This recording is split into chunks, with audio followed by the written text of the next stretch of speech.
மரியாதைக்குரிய KKP சின்ராஜ் அவர்கள் வந்து கிட்டத்தட்ட 5 ஆண்டு கால செயல்பாடு என்பது வந்து நாமக்கல் மக்களுக்கு ஒரு திருப்திகரமான செயல்பாடு. அவருடைய 5 ஆண்டு கால பணியில் எந்த இடத்திலும் அவர் வந்து லஞ்சம் பெற்றதாகவோ அல்லது ஆதாயத்திற்காக ஒரு செயல் செய்ததாகவோ எந்த இடத்துலையும் நம்ம கூற முடியாது. அத்தகைய அர்ப்பணிப்போடும் அத்தகைய நேர்மையோடும் இந்த மக்கள் பணியை அவர் தூய்மையாக செய்தார். ஒவ்வொரு பகுதியில் இருக்கக்கூடிய தவறுகளையுமே கண்டறிந்து குழுக்கள் அமைத்து அதெல்லாம் மக்களிடம் எடுத்து பல போராட்டங்களை முயற்சிகளை களத்தில் போய் செய்தாங்க. எங்களுக்கு இன்னும் நாங்க சில இதை எதிர்பார்த்தோம். என்னன்னா இந்த இண்டஸ்ட்ரி இன்னைக்கு இந்திய அளவில் வந்து கோழி தொழில் அது முட்டை ஏற்றுமதி வந்து நாமக்கல் தான் நம்பர் 1 இருக்கு. ஸோ அதனால இதை வந்து ஒரு அடுத்த பிளாட்ஃபார்ம் அடுத்த லெவலுக்கான ஒரு நோயற்ற முட்டை உற்பத்தி மண்டலமாக அறிவிச்சா இதை வந்து இந்த ஏற்றுமதியை வந்து அதிகரிக்க முடியும். ஏற்றுமதியினுடைய வாய்ப்புகளை வந்து நம்ம இன்னும் அதிகமாக பெற முடியும். இந்த வாய்ப்பு வந்து எல்லா நாடுகளுக்கும் ஏற்றுமதி செய்யக்கூடிய வாய்ப்பு உருவாகும். ப்ளஸ் எல்லா பண்ணையிலும் உற்பத்தி ஆகக்கூடிய எல்லா முட்டைகளையும் நாமக்கல் மாவட்டத்திலிருந்து ஏற்றுமதி செய்யக்கூடிய ஒரு சூழ்நிலை இருக்கும். அதனால எல்லா பண்ணையாளர்களுக்கும் அந்த பெனிஃபிட்டை பாஸ் ஆன் பண்ண முடியுங்கிறது அந்த திட்டத்தினுடைய நோக்கம். நாமக்கல் MP சின்ராஜ் அவர்கள் அடிப்படை மக்களுக்கு தேவையான வசதிகள் அனைத்தும் செஞ்சு கொடுத்துருக்கிறாரு. அவர் போன் பண்ணா உடனே எடுத்து பேசுவாரு. அப்ப பேச முடியல கூட ரிட்டன் எடுத்து என்னம்மா ஏதுன்னு கேட்பாரு. எந்த ஊரு எந்த தெருவை சேர்ந்தங்க அப்படின்னு சொல்லி கேட்பாரு. அப்புறம் SMS மூலியமா ஏதோ கோரிக்கை சொன்னாலும் அதையும் நிறைவேற்றி பண்றாரு. நிறைய பாலங்கள் கட்டி இருக்கிறாரு. விளக்குகள் நிறைய பெரிய பெரிய விளக்குகள் அமைச்சு கொடுத்துருக்காரு. தார் சாலைகள் நிறைய அமைச்சு கொடுத்துருக்காரு. குடிநீர் வசதி நிறைய ஏற்படுத்தி கொடுத்திருக்கிறாரு. அடிப்படை வசதிகள் வந்து தேவையான மக்களுக்கு அனைத்தும் செஞ்சு கொடுத்திருக்கிறாரு.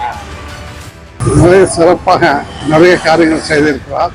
அவர் செய்த காரியங்களில் குறிப்பாக நாமக்கல் சேலம் செல்லும் வழியில் காட்டையாம்பட்டி அது பக்கத்திலும் ATC டிப்போ பக்கத்திலும் 3 மேம்பாலங்கள் கட்டி போக்குவரத்துக்கு அற்புதமான காரியம் செய்து கொடுத்தார். இப்படி பல்வேறு மாவட்டங்களில் பல்வேறு பகுதியில் அரசு கட்டிடங்களுக்கு நேரடியாக சென்று இவர் ஆய்வு செய்வார்.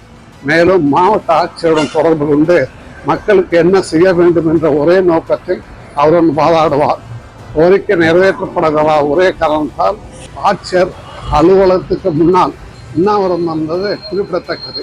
ராசிபுரம் இந்த ஆட்டையாம்பட்டி அந்த பெரிய ரோட்டில் தேசிய நெடுஞ்சாலையில் வந்து அந்த மேம்பாலத்தை அமைஞ்சு கொடுத்தது மூலமாக அந்த இடத்துல இப்போ போக்குவரத்து நெரிசல் குறைஞ்சிருக்குது. அதே மாதிரி விபத்துகள் நடக்கிறதும் குறைஞ்சிருக்கு. அப்புறம் இன்னும் நம்ம பார்க்க போனோம்னா எங்கெங்கெல்லாம் ரொம்ப அத்தியாவசியமாக இருக்குதோ அந்த இடத்துலலாம் மின் விளக்குகளை சிறப்பாக அமைச்சு கொடுத்துருக்காரு. அதே மாதிரி அவர் தொகுதி மேம்பாட்டு நிதியை வந்து வெளிப்படைத்தன்மையோட வந்து நிறைய விஷயத்தை அவர் பண்ணியிருக்காரு. அதே மாதிரி ஆரம்பத்தில் நம்ம பார்க்க போனோம்னா மணல் கொள்ளை, சட்டவிரோத கனிம கொள்ளை இதெல்லாம் வந்து தடுக்கிறதுல வந்து நிறைய முயற்சிகளை வந்து நம்ம நாமக்கல் MP வந்து எடுத்திருக்காரு. அப்புறம் அடுத்தது பார்க்க போனா இந்த கோழி பண்ணைகள்ல இப்போ வந்து பார்த்தோம்னா எப்பயாச்சும் ஒரு தடவை வரக்கூடிய இந்த பறவை காய்ச்சல் நோய் வந்துச்சுன்னா அது நம்ம வந்து சாம்பிளை வந்து போபாலுக்கு அனுப்பி national institute of high security animal diseases அந்த லேபுக்கு தான் அனுப்பி பார்க்குறோம். அந்த லேப் வசதி வந்து இங்கே நம்ம நாமக்கல்லையே இருந்துச்சுன்னா இங்கே இருக்கிற அந்த முட்டை கோழி பண்ணையாளர்களுக்கும் வசதியாக இருக்கும். அருகில் இருக்கிற அந்த இறைச்சி கோழி அதிகமாக வளர்க்கக்கூடிய பல்லடம் பகுதி மக்களுக்கும் இந்த லேப் இங்கே அமைஞ்சதுன்னா ரொம்ப வரப்பிரசாதமாக இருக்கும்.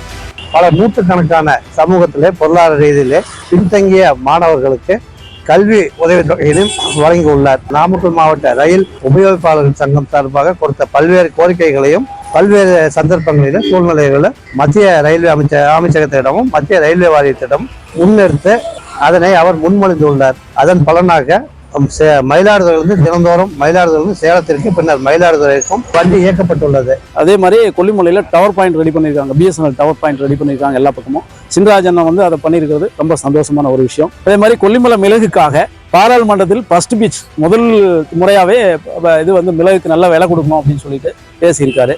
இன்னும் நிறைய விஷயங்கள் பண்ணியிருக்கலாம். ஏன்னா நான் இந்த விஷயங்களை மட்டுமே செஞ்சது பெருசாக தெரியல. இன்னும் நிறைய விஷயங்களை பண்ணியிருக்கலாம். நிறைய கொல்லிமலை மலைவாழ் மக்களுடைய நிலங்கள் வந்து இன்னைக்கு BSIL கம்பெனிக்கு போயிட்டு இருக்கு. அந்த நிலத்தை பற்றியோ மற்ற விஷயங்கள் பண உரிமை சான்றை பற்றியோ நடவடிக்கை எடுக்கிறதுக்கு உரிமைகள் என்னென்னு தெரிஞ்சுக்கிட்டு அதுக்காக அவங்க பாடுபடணும்.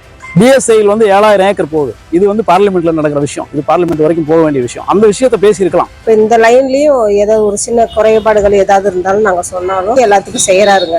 இன்னும் நல்லா செய்யணும்னு நாங்க எதிர்பார்க்கறோங்க. அவர் இன்னும் நல்லா ஜனங்களுக்கு எந்தெந்த குறைபாடு இருக்குதோ அவர் பார்த்து இன்னும் நல்லா செய்யணும்னு நாங்க எதிர்பார்க்கறோங்க. தண்ணி வசதியெல்லாம் உடனுக்குடனே நாங்க கேட்டா செஞ்சு கொடுத்துட்றாருங்க.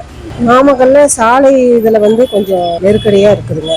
அதெல்லாம் கொஞ்சம் அவங்க பார்த்து சரி செஞ்சு பண்ணாங்கன்னா இன்னும் நல்லா இருக்கும். கடந்த 5 ஆண்டுகளில் அவர்கள் மக்கள் பணியை முன்னுதாரணமாக கொண்டு தமிழகத்தில் இருக்கின்ற மற்ற MPக்களுக்கெல்லாம் முன்னோடியாக ஒரு மக்கள் MP என்ற ஒரு பட்டத்தை பெரும் அளவிற்கு சாதாரண மக்களுடைய தேவைகளை அவர்கள் பூர்த்தி செய்கின்ற வகையிலே பல்வேறு காரியங்களை அரசு திட்டங்களாக இருக்கட்டும், மத்திய அரசு திட்டங்களாக இருக்கட்டும், மாநில அரசு திட்டங்களாக இருக்கட்டும், அது மக்களை சென்று அடைய வேண்டும் என்ற நோக்கத்திலே அவர்கள் ஒவ்வொரு ஊராக சென்று ஆய்வுப் பணிகளை செய்வது, அரசு திட்டங்களை ஆய்வு செய்வது, அதே போன்று எளிய மக்களுடைய கோரிக்கைகளை நனவாக்குவது போன்ற பல பணிகளை செய்தார்கள்.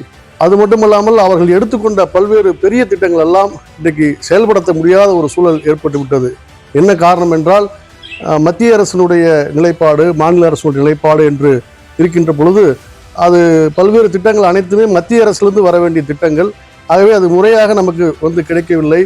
நாமக்கல் மாவட்டம் ஒரு பசுமையான மாவட்டமாக உருவாக வேண்டும் என்றால் இங்கு காவிரி உபரி நீரை திருமணி ஆற்றில் வழியாக கொண்டு வந்து நாமக்கல் மாவட்டத்தில் இருக்கின்ற 100க்கும் மேற்பட்ட பெரிய ஏரிகளிலும் குளங்களிலும் குட்டைகளிலும் நிரப்புகின்ற பொழுது இங்கிருக்கின்ற நீர்மட்டமானது உயரும். அதோடு இங்கு இருக்கின்ற விவசாயம் செழிப்பதற்கும் கால்நடைகளுக்கு தேவையான நீர் கிடைப்பதற்கும் நீர்மிகை மாவட்டமாக நாமக்கல் உருவாவதற்கு ஒரு காரணமாக இருக்கும்.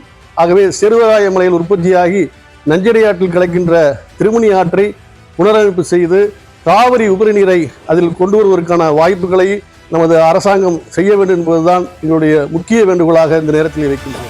கோழி பண்ணைக்கோ விசைத்தறி தொழிலுக்கோ மத்திய அரசு எந்த விதமான திட்டங்களையும் அறிவிக்காமல் இருக்கிறதுனால இந்த மாவட்டத்தில் ஒரு பெரும் நெருக்கடிக்கு இந்த தொழில்கள்லாம் ஈடுபட்டிருக்கு.